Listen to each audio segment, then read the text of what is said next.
All right. Hi, everyone, again. I know I've said good evening like a billion times, so I'll just say it one more time. So I'm going to introduce myself, and then I will introduce our speaker tonight. And again, if you do have any tech concerns, please feel free to use the chat. So I'll start with my formal remarks, and we will go on to Siobhan. So again, good evening. I'm Erica Piola. I'm the director of the Visual Culture Program. And I'm so pleased to welcome you to tonight's event, Photography in the Contaminated Atmosphere, Representation and Materiality in the Industrial Landscape. Before we begin, I have just a few housekeeping notes. If you are new to a Zoom webinar, or as a reminder, you are muted and will only see the panelists during the program. To ask a question during and after the presentation, please use the Q&A feature at the bottom of your screen. We will begin to answer questions following the presentation, which will last about 30 to 40 minutes. As a further introduction, some of you know the library company holds over 1 million books, graphic materials, pieces of ephemera, and art artifacts in our holdings that are rich for the study of American history and culture. Among our several collecting strengths is visual culture. With a mission to promote visual literacy, the Visual Culture Program seeks to foster the research and creative use of historical visual materials. A Visual Culture Fellowship has been a part of that mission since the program's inception over a decade ago. And tonight, we are so pleased to have our 2021 William H. Helfand Visual Culture Fellow, Siobhan Aegis, to speak with us. Siobhan holds a PhD in art history and visual culture from York University. She is currently a Banting Postdoctoral Fellow in the History of Art and a visiting scholar at the Yale Center for British Art. Her research has been published in Panorama, Journal of the Association of Historians of American Art, Radical History Review, and Capitalism and the Camera. Siobhan is also a co-editor of The Goose, a journal of arts, environment, and culture, as well as a board member of the Workers' Arts and Heritage Center. Her research has not only been supported by the library company, but also the American Philosophical Society, the Social Sciences and Research Council of Canada, the Science History Institute, and the Paul Mellon Center. This evening, Siobhan's talk, Photography in the Contaminated Atmosphere, was influenced by her research at the library, where she examined the industrial and environmental history of Philadelphia as an early center of photography. Our strong early photography holdings, including 19th century daguerreotypes, cyanotypes, and photographic journals and manuals, served as primary sources for her work, rooted in environmental art history and social and environmental legacies of extraction. Tonight, Siobhan will discuss the materiality and meaning of 19th century iron and silver-based photographs that document and celebrate industrial growth, particularly railroads and steel mills in Pennsylvania. By placing these photographs in dialogue with each other, she will show how artists have documented transformations to the landscape in the past and consider those topographical alterations in terms of current environmental threats. Siobhan's talk will explore how photography was used to respond to and express social, emotional, as well as political perceptions of land, and how these meanings have changed in the 21st century, including from an increasing awareness of the gravity of climate change. It is now my pleasure to turn the evening over to Siobhan Aegis. Thank you, Erica, for the introduction and for the invitation to share some research tonight.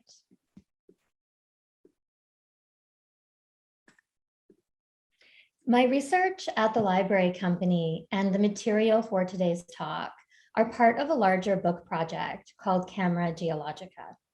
And the book is rooted in a simple premise that the mine is a precondition for photography as a medium.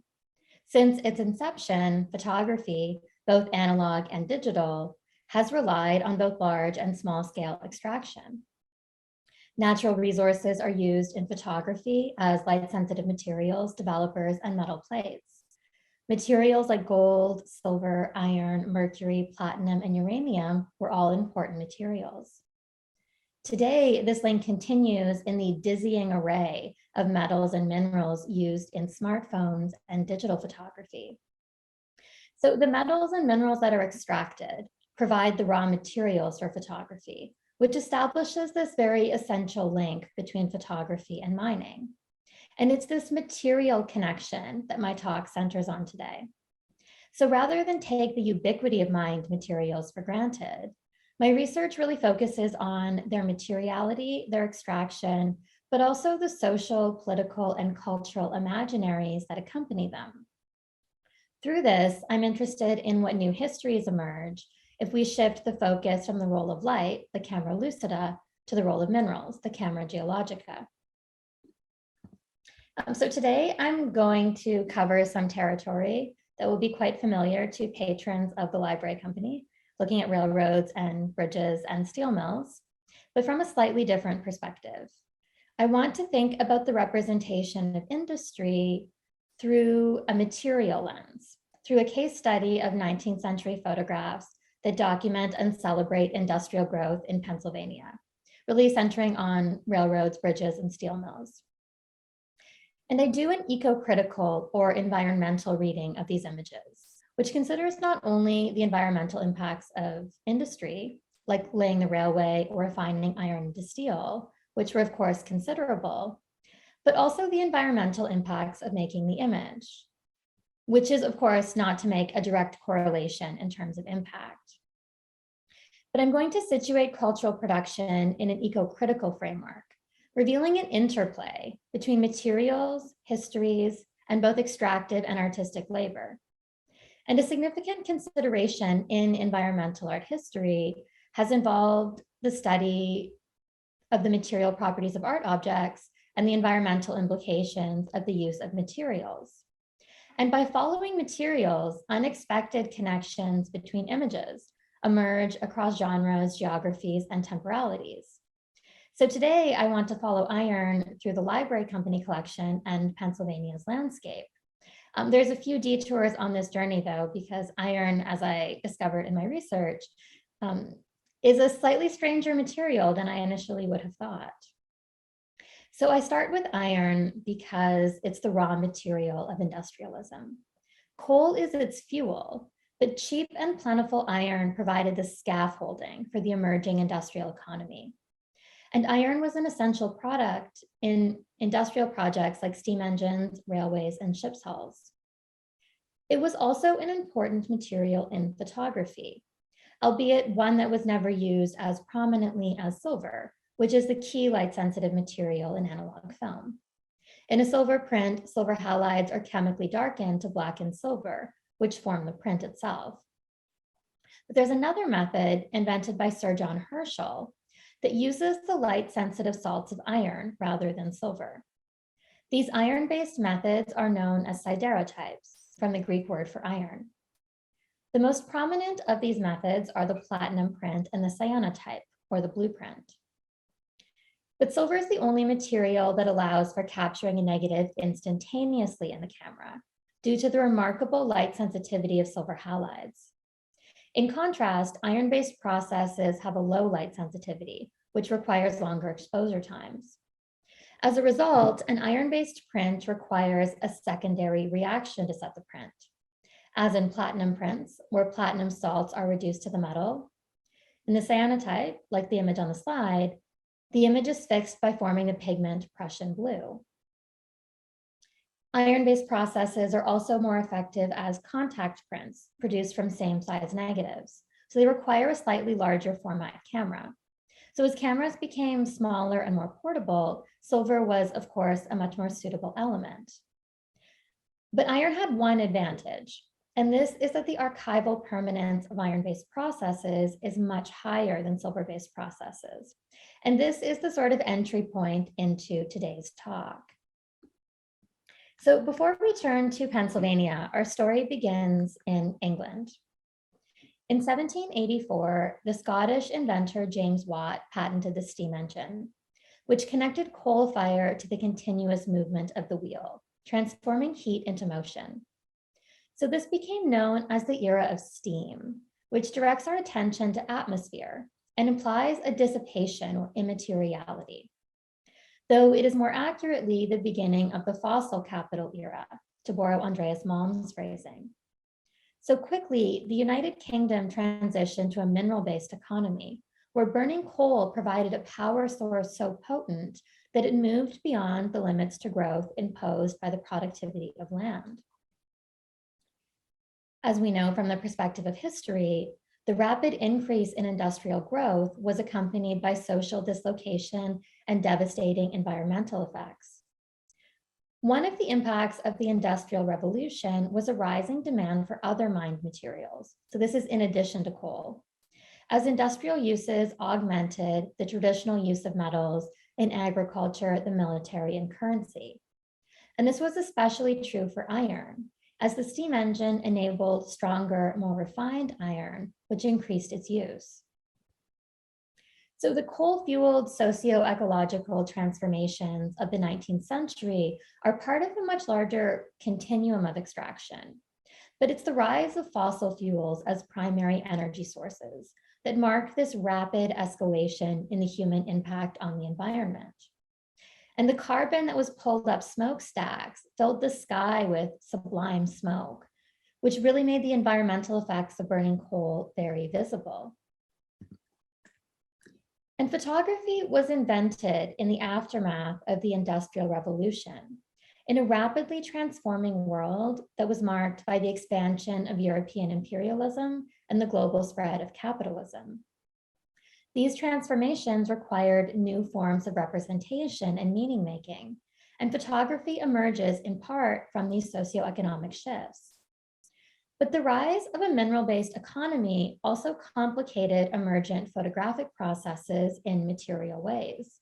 And this is very central to what I'm thinking about today. So to recap, silver is the most common material used in analog film. And one of silver's great assets is its chemical stability. It doesn't react to air or water. But silver does tarnish when it's exposed to sulfur compounds. So in the coal-fueled Victorian period, this was a significant problem. Reactions with atmospheric sulfur pollution damaged silver prints, and many 19th century photographs printed in silver degraded into a faded brownish tinge.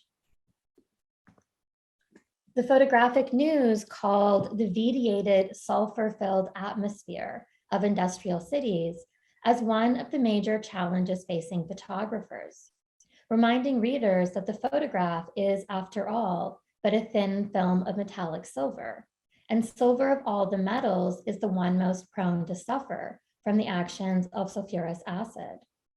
So here I want to highlight that alternatives to silver-based processes, such as iron-based processes like the cyanotype and the platinum print, were actively sought in part because of the challenges of fixing a silver print in polluted atmosphere polluted by the burning of coal. And in photography's first decade, there's a growing awareness in Britain of the negative impacts of coal. Prior to the 1840s, carbon and sulfur were largely understood as air purifiers. The conception that the sky of London was beneficial changed as anti-smoke campaigns emerged in the 1840s, and studies on the effects of coal were initiated. So in the first few decades of photography then, there's an increasing knowledge of pollution in the atmosphere and a lot of discussion on the resulting impacts on photographs. So in technical journals, atmospheric pollution becomes an important theme. Journals reported new scientific research, including geoengineering schemes to remove dust from the atmosphere, writing what a boon this would be to photographers, we need not say. Harold B. Dixon, a scientist, gave a series of lectures that were heavily discussed in the photographic news, titled On the Use of Coal Gas, which explained that London gas contains 12 grains of sulfur per 100 cubic feet, and it is probably this sulfur which gradually spoils dry plates, which are kept where much gas is burned, as the destructive action on metalwork is well known. So in these discussions, it's taken as commonplace that the atmosphere of London was impregnated with soot and vapors. And they kind of conclude that the evidence is not wanting, that the proximity of the metropolis materially interferes with the photographic observations taken. So it's this material interference that I want to highlight.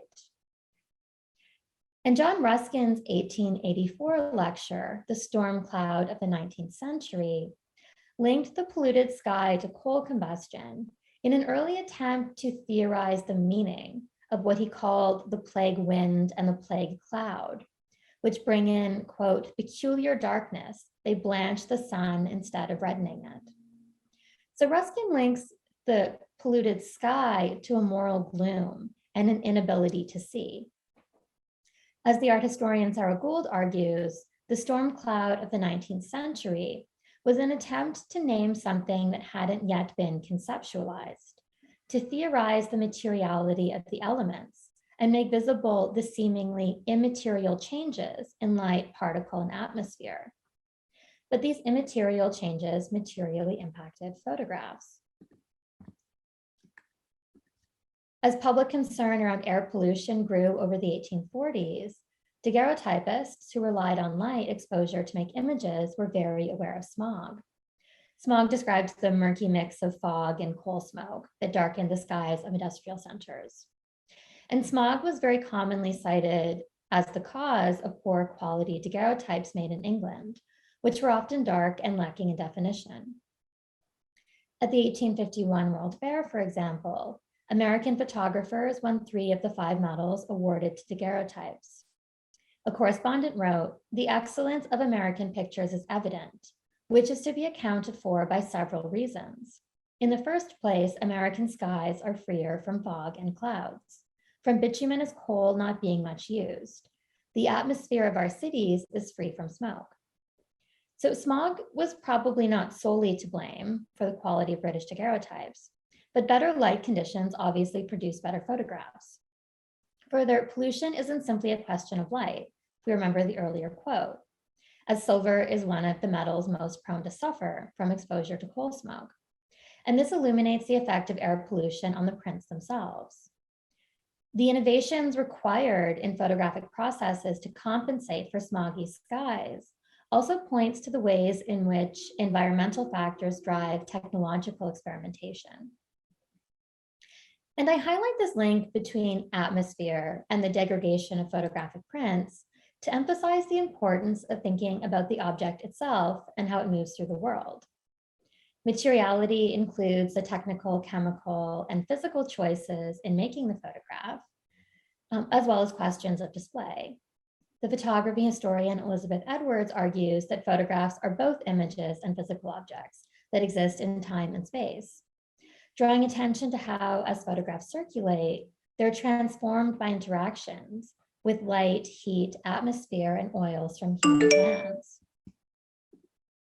So I was curious to see if there was a similar discourse around pollution and smog in Pennsylvania, but I didn't come across very many references to atmosphere in Philadelphia specifically. My assumption is that as the Industrial Revolution in the United States was a bit later, photographic processes were by this time a bit more sophisticated, standardized, and protected from exposure. Further, photography was really based in Philadelphia, whereas industry was in Pittsburgh. But I'm curious to continue exploring this area of research. I know the Smoke Control Lantern Slides collection at the University of Pittsburgh is an incredible resource for witnessing air pollution before smoke control regulation, but the images are much later, from the 1940s and 1950s. But to recap, because of the unreliable materiality of silver and the particular challenges of fixing a silver print, alternatives were actively sought. So this problem facing early photographers takes us to iron. And platinum prints and cyanotypes rely on a primary interaction with iron. And it's this archival stability of the prints which makes them so valuable in the context of degradation. Platinum in particular is very stable, as it's the most chemically stable metal, and it doesn't tarnish. As a result, platinum prints are much less susceptible to fading or discoloring. The photographic news summarized that it's a known fact to chemists that metallic platinum in all its states, massive and molecular, is totally unchanged or unaltered by atmospheric influences. The founder of the platinotype process, William Willis, described, "The object of this process is to produce photographic prints which shall be permanent under all atmospheric conditions." Aesthetically, platinum is also linked to the idea of atmosphere. the pictorialist photographer H. Hinton described how the intermediate grays of the platinum print were particularly effective for nature photography, quote, especially of suggesting the idea of atmosphere, that most precious quality of a good picture, end quote.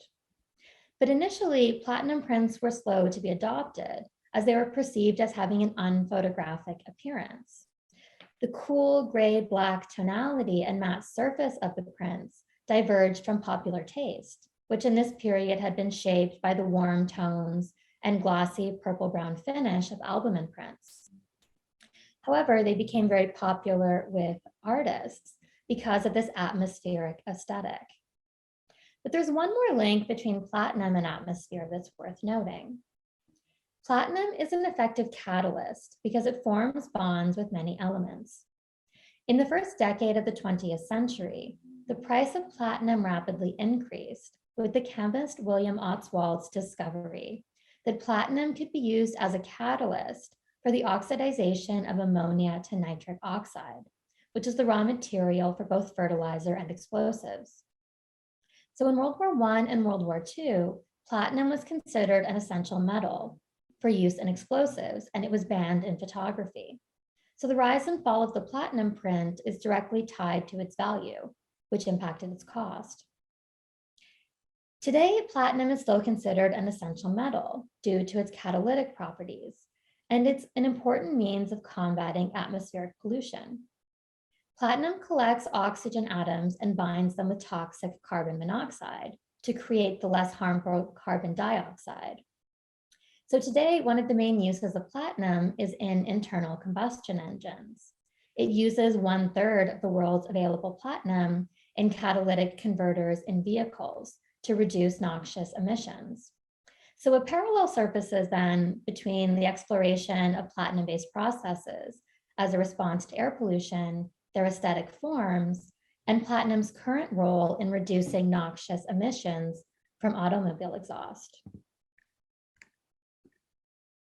In this platinum print from the Library Company collection of the Photographic Society of Philadelphia, Darkroom was taken by Robert S. Redfield. And I think this image sort of redirects us to think about the process of making and the labor of photography, which really is the flip side to all of these discussions of materials. But to return to iron, which is the key material in our talk today, and of course, the basis of the platinum print. But the other photographic process that relies on iron is the cyanotype. In the cyanotype, the secondary reaction to set the print is done by forming the pigment Prussian blue. A mixture of iron salt and potassium ferricyanide produces the distinctive shade. Potassium ferricyanide is also used to strengthen iron and steel. So the most common association of cyanotypes is blueprint reproduction. Blueprint reprography was introduced by Marion and Co. in 1872. And in 1876, a commercial blueprint machine was introduced at the Philadelphia Centennial Exposition. So due to its low cost and speed, it was used to make reproductions of drawings and plans and quickly applied in industrial contexts. So the paper became really popular with railway companies, engineers, architects, shipbuilders, and governments. But the iron that chemically interacted with light to produce the distinctive shade of blue in cyanotypes is in many ways removed from the extractive history of iron as an industry. Iron's primary associations are as an industrial metal, but as an element, it's essential to growth and metabolism in human bodies and the plant world. In human bodies, iron is central to the proteins hemoglobin, which carries oxygen from the lungs, and myoglobin, which provides oxygen to muscles. The average human body has enough iron to make a nail. In plants, iron is essential for the synthesis of chlorophyll. Ferric salts or iron salts are so widespread in plants that Herschel, who invented the process, called them vegetable acids. Coincidentally, cyanotypes are best known through Anna Atkins' botanical reproductions, which really links cyanotypes and plants in the cultural imaginary. So as an element, iron is present in human bodies, in plants, in photographic prints, and in infrastructure. So let's consider this 1891 album of cyanotypes in the Library Company collection that documents bridges, culverts, and buildings spanning the Philadelphia division of the Baltimore and Ohio Railroad. So the B&O was the first railway to use photography for promotional purposes in 1858. And in this album, there's a set of 129 cyanotypes taken by a group of B&O Railroad employees surveying the line in March of 1891. The group inspected and photographed 78 different bridges and culverts and 37 of the nearly 70 stations along the line. So this was a very ambitious undertaking, and the ease and affordability of cyanotypes would have made it quite suitable as a process. Because as a process, cyanotypes are both affordable and simple. As a result, the process was considered less sophisticated than printing in silver or platinum. Peter Henry Emerson reflected, only a vandal would print a landscape in red or cyanotype. R. Child Bailey used the biological metaphor of evolution, writing that the simple blueprint survives just as the Darwinians tell us some of the lower forms of life survive from the extreme simplicity of its structure. And because of this simplicity, cyanotypes found their primary application in mass reproduction as blueprints. And in the images, industrial growth cuts through the landscape. In many of the photographs, the angular lines and modernist forms of bridges seem superimposed over the surrounding landscape.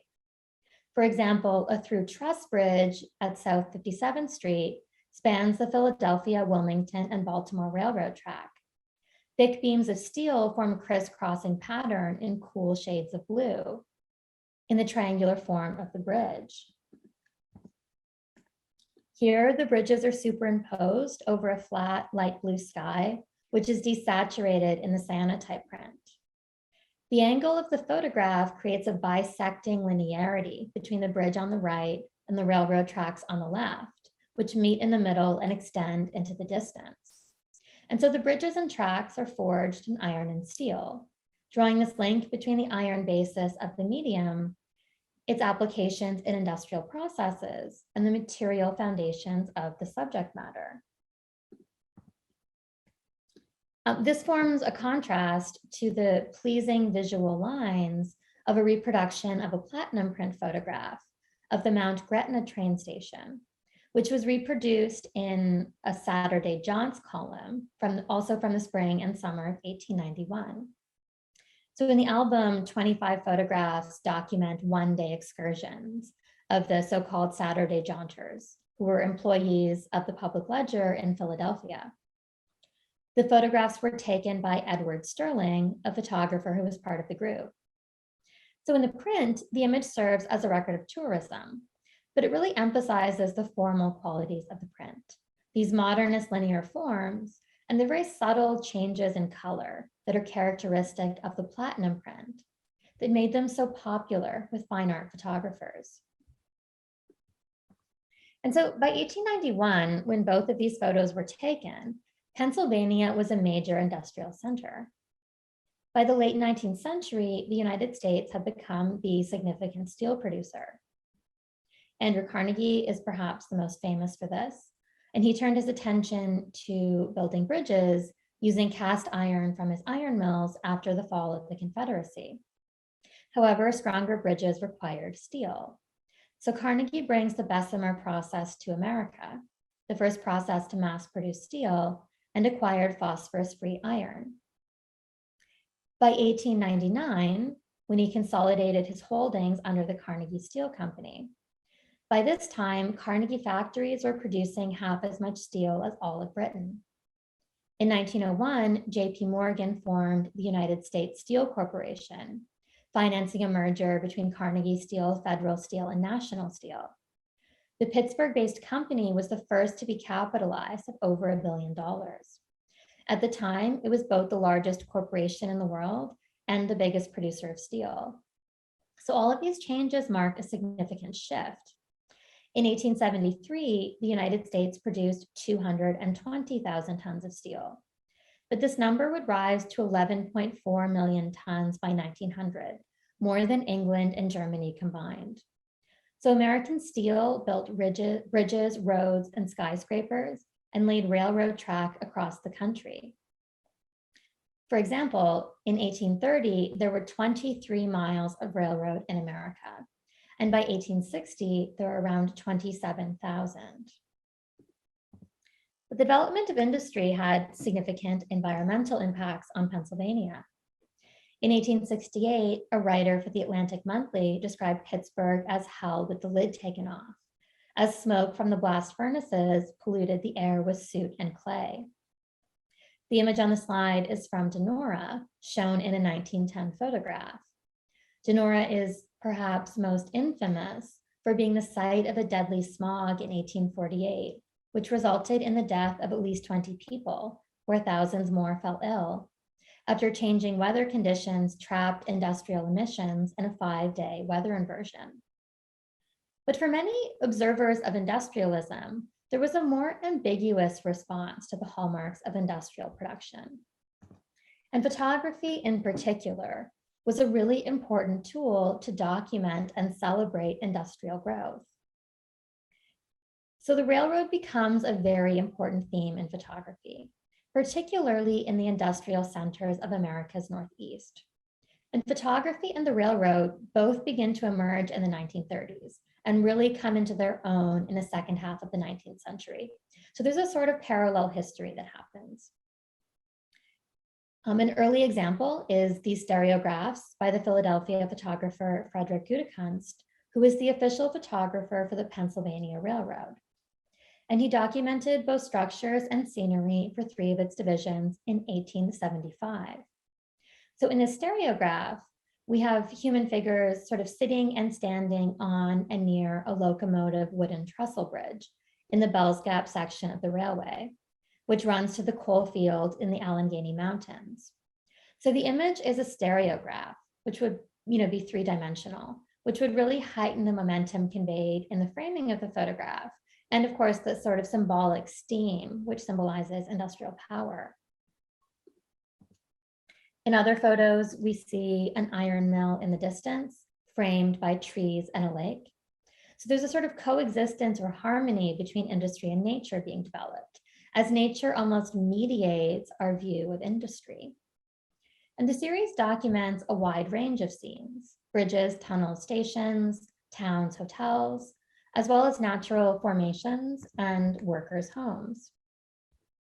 And by 1882, the Pennsylvania Railroad had become the largest railroad in the United States, reflecting its incredible growth. Almost 2 decades later, William H. Rao was commissioned by Colonel Francis Nelson Barkdale of the advertising department of the Pennsylvania Railroad to make another series of prints.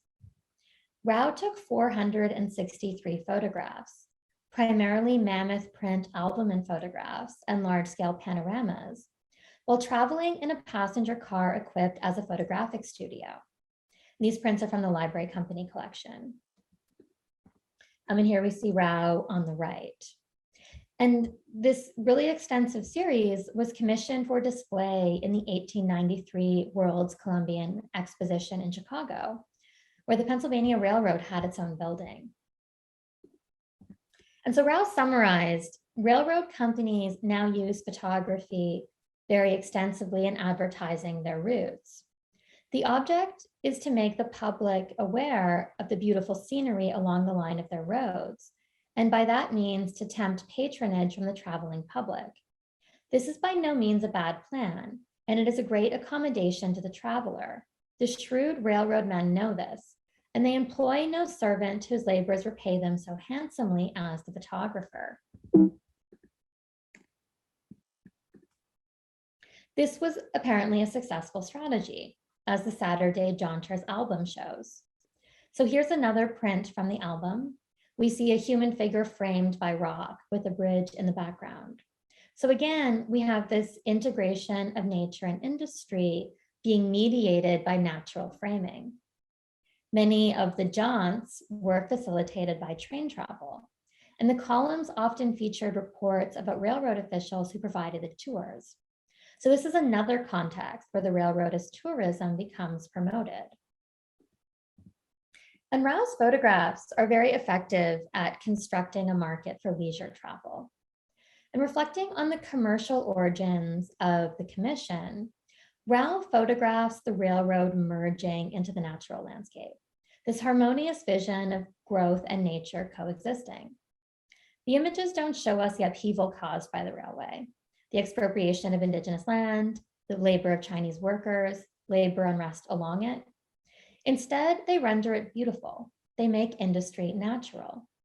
And this is, of course, situated in a much larger context.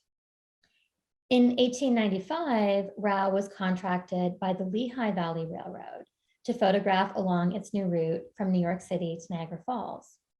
So he made hundreds of landscape views that once again sort of show this contradictory coexistence in the 19th century of a faith in progress and technology and a love of nature and beautiful scenery. This photograph shows us freshly laid track passing by a beach in Ithaca, New York. But Rao's photographs were mammoth print. They were much larger and more dramatic than the stereographs. As John Stuckel writes, in 1891, when both the cyanotypes and Rao's album and prints were taken, the railroad was wholly of the present. And without historical precedent directing the reader on how to read the images, it is, quote, the lack of context that glistens everywhere in the image. So the technological sophistication and aesthetic power of these images show an artist exploring new visual forms. Or as Mary Panzer writes, there were very few visual precedents representing railroads. But by finding tension and interest in steel tracks, signal blocks, and steel mills, Rao invents this genuinely new way to see the world. And he does so by placing the railroad within nature. And nature often dwarfs or swallows the sort of cool steel rails cutting through the landscape. If we think about these in the context of all of the photos, right, there's also photographs of the Edgar Thomson steel mills, which unfortunately I don't have a reproduction of. But within the context of the larger commission, the steel refinery becomes another feature of the landscape, naturalizing industry as quickly as it's built.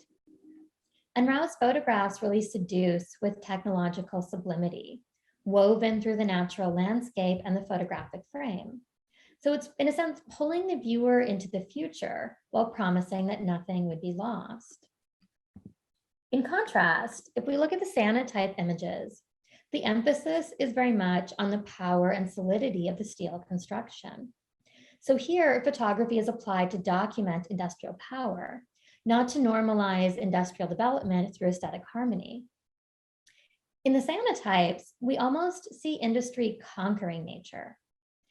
And this is in part the artifice of the tones. The prints are sterile, unnatural, and render the landscape through the detached gaze of the builder's blueprint. So this is quite literally an industrial gaze. There's no public to entice, no need to soften the blow or neutralize the scene.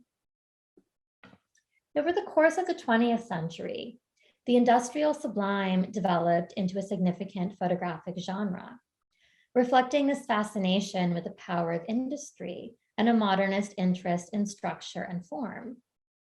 Some of the most famous photographs in American visual culture center on steel, such as Lewis Hines' photographs of the Empire State Building, built using 60,000 tons of steel supplied by US Steel.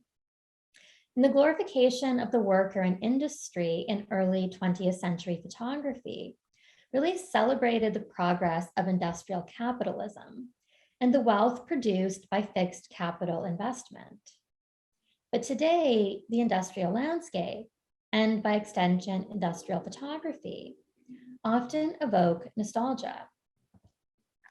For example, when a set of Rao Albumin railway photographs of Altoona were found, the town sought to raise money to keep them. Altoona was founded by the Pennsylvania Railroad to connect Philadelphia and Pittsburgh. It became an important node as steel and iron production consolidated in Pittsburgh following the American Civil War. the decline of the railway in the second half of the 20th century strongly affected the town, reflecting how the fortunes of industrial communities are tied to industry.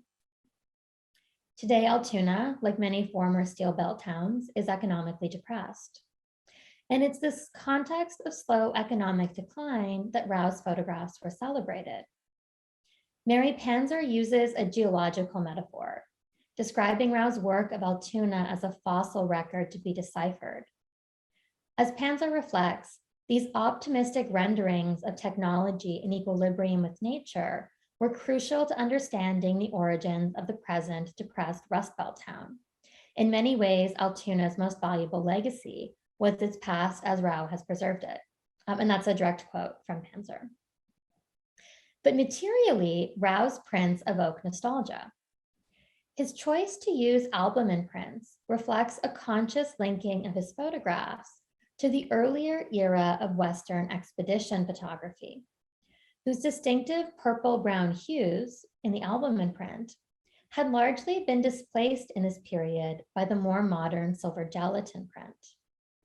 So this conscious choice of an older process was another way of naturalizing the intrusion of industry into the landscape. And through the already nostalgic album imprint, Rau's photographs were looking backwards, even at the height of industrial growth. In contrast, the cyanotype prints seemed only to be looking to the future.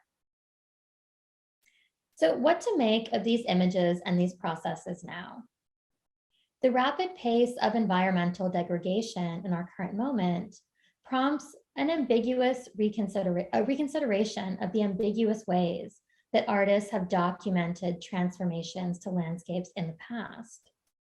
As iron is the key material in industrialization, it prompts a rethinking of how these meanings might change in the 21st century, with both deindustrialization and an increasing awareness around anthropogenic climate change. In 1848, Karl Marx reflected, "All that is solid melts into air." The evocative English translation conjures steam power and the smokestacks of industry, as well as the language of chemistry. But it also implies a more fundamental evaporation of tradition, of community, of social bonds. The same breakdowns or evaporations that Marx observed with the Industrial Revolution is paralleled in the breakdowns of deindustrialization. The quote perhaps invites us to consider how the perceived solidity of materials like iron and the immateriality of atmosphere might perhaps have more in common than we might initially think. Thank you.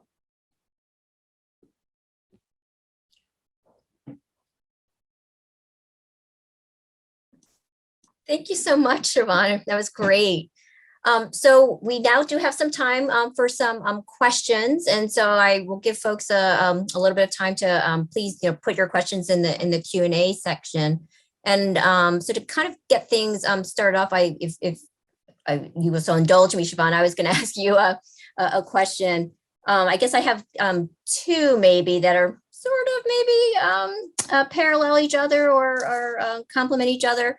But I was thinking in terms of, you were mentioning the platinum prints, and so I don't think you use the term pictorialism, but sort of that moody aesthetic that happens with platinum prints that a lot of pictorial photographers used.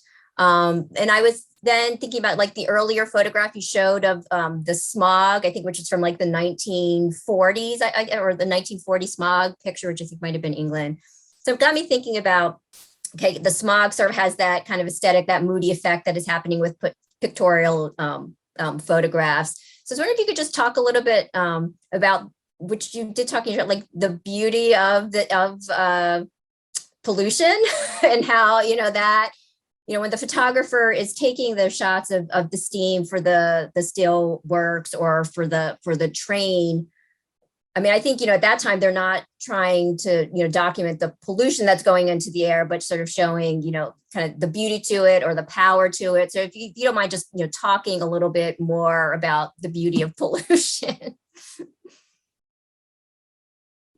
Yeah, and I mean, it is a very real thing. We can think about contemporary artists like Edward Vertinsky, right, who to these incredibly gorgeous photographs of toxicity or pollution or waste, right? But I think that smoke or steam in particular is often very aesthetically beautiful. We can think of, all of the writing on Impressionism that links the sort of hazy aesthetics of those paintings to the ways that, industry materially interfered with light conditions and kind of added a cast. And I think the photo that you're talking about is actually from Pittsburgh. And there's a collection in the University of Pittsburgh archives from the 1940s and 1950s. And the photos they're quite striking, like just how dark the city becomes. And it's a little hard to picture now, right? But it would, of course, really change the way that any sort of art produced there would look. And, Pittsburgh's an extreme example, and London at the height of the Industrial Revolution is another extreme example, right? These cities have become very famous for their atmospheric pollution, whereas other centers of industry might not have had quite as much, like coal or steel being kind of pumped into the sky. But they create some very interestingly aesthetic things. And there is something so symbolic, right, about the smokestack. And I think there's a line from a Springsteen song where he describes the beautiful sky of soot and clay, right? And I think it's in part the aesthetic quality, but it's also what they represent, right? Which is growth and progress. And I think that throughout the 20th century, these ideas become very linked. And I think that that's one of the interesting things about deindustrialization, sort of disentangling some of these threads, because deindustrialization is, industrialization brought a lot of social harm and environmental harm, but so has deindustrialization. And in many ways, these sort of symbols of industry still maintain a lot of affective power. I know I'm very drawn to, photographs of industry as well.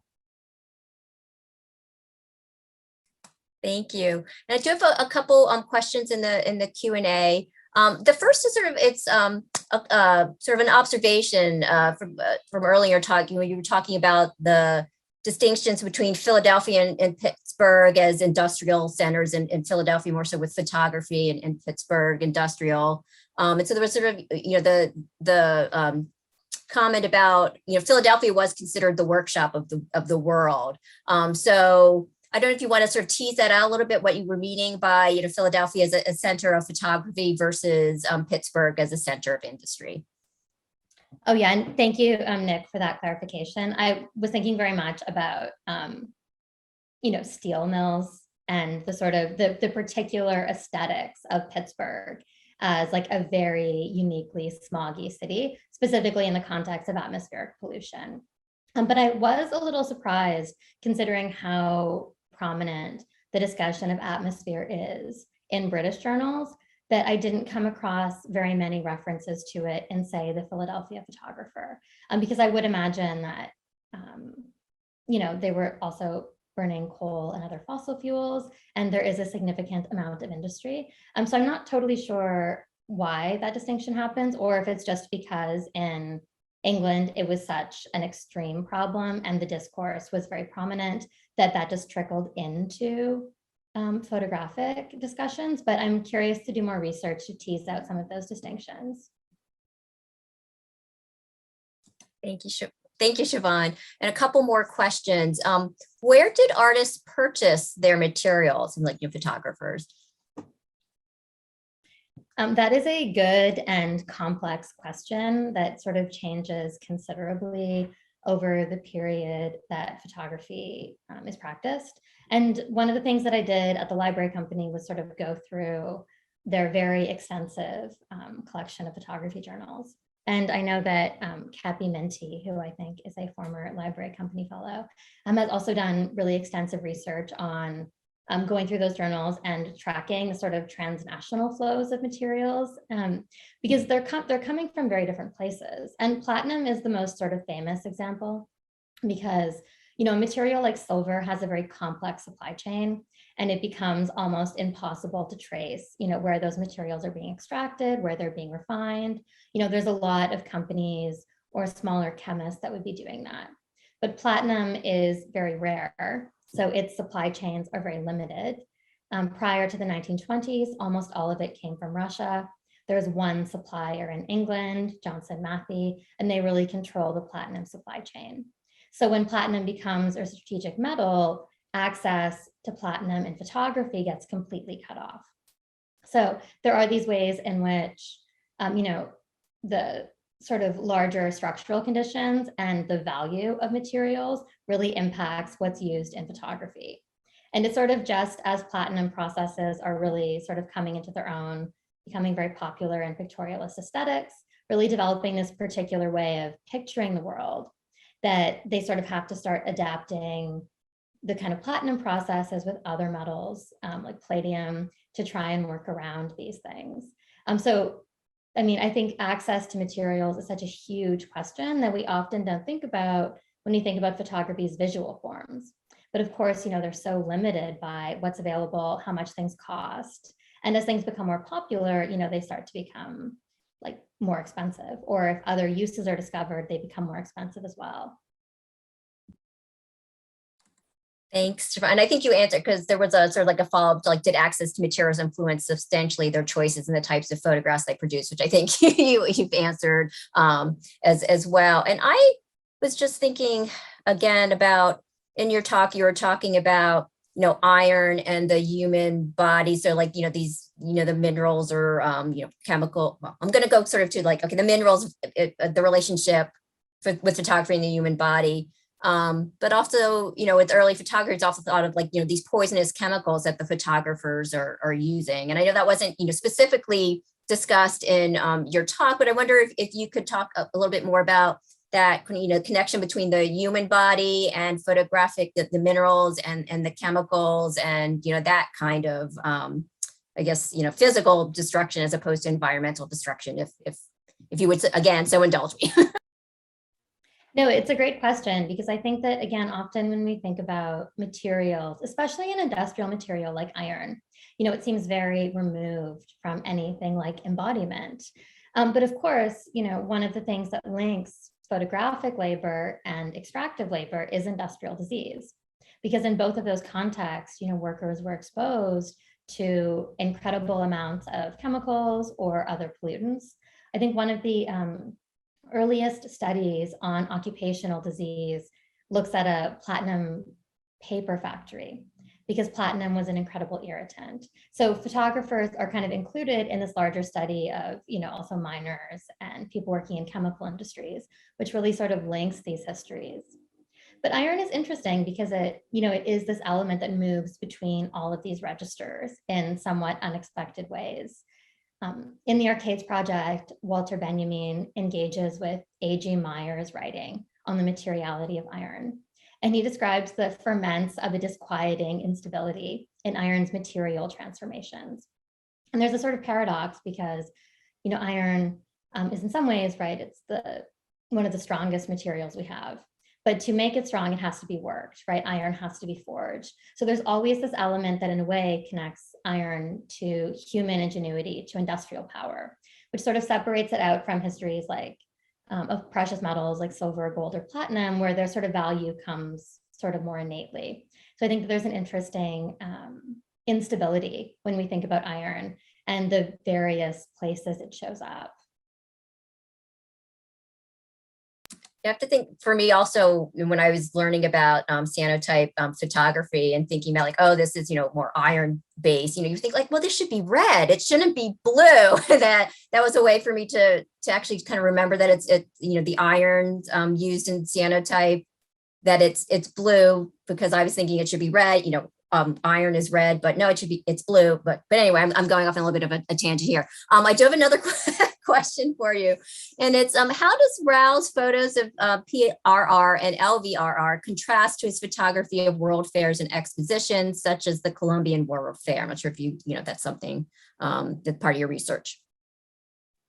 I mean, I'm not as much of a specialist on Rao's work in that context, but I think one of the things that links these two things is, once again, iron as a material, right? Iron is so central to the aesthetics of the World Fair. I think again, it's Walter Benjamin who describes the World Fairs as more than anything a tribute to the glory of iron. So there is this sort of industrial aesthetic that's at the heart of both of them. And Rao, as you know, an incredibly skilled commercial photographer whose work is just so visually rich, I think sort of, creates a beautiful continuum between these distinct sites in a way that I think points to some of those material links as well. Thank you. So we're getting up to, at the end of our hour with Siobhan, and I just, wait like a second if there's any other questions. Not seeing anything pop up, but I guess again, I just, oh, here we go. We do have, another observation. I know of at least one chemist in the textile printing industry who became a lithographer. Were there chemists or others in industry who then became avid amateur or professional photographers? Yeah, I think early photography, especially, right? What really separates skilled and unskilled photographers is a knowledge of photographic chemistry. And in these sort of early journals, it's very much a discussion about chemistry, chemical properties, materiality. And so I think that a lot of people, there's a lot more links between those two histories than we might think of, say, in the 20th century, where photographic process has become a bit more standardized, and it would be easier to be an amateur photographer and not sort of have that deep knowledge of chemistry as well. Thank you so much, Siobhan. This was wonderful. And I will end there as opposed to asking my question, because I know where to find you, so I can, but again, this is great. I really appreciate you spending this hour with us. And I hope, thank you everyone who joined us this evening. If you do have any additional questions that were not asked and answered here, feel free to let me know, and I can pass them on to Siobhan. But again, thank you, everyone, and I hope everyone has a great evening. So bye, everyone.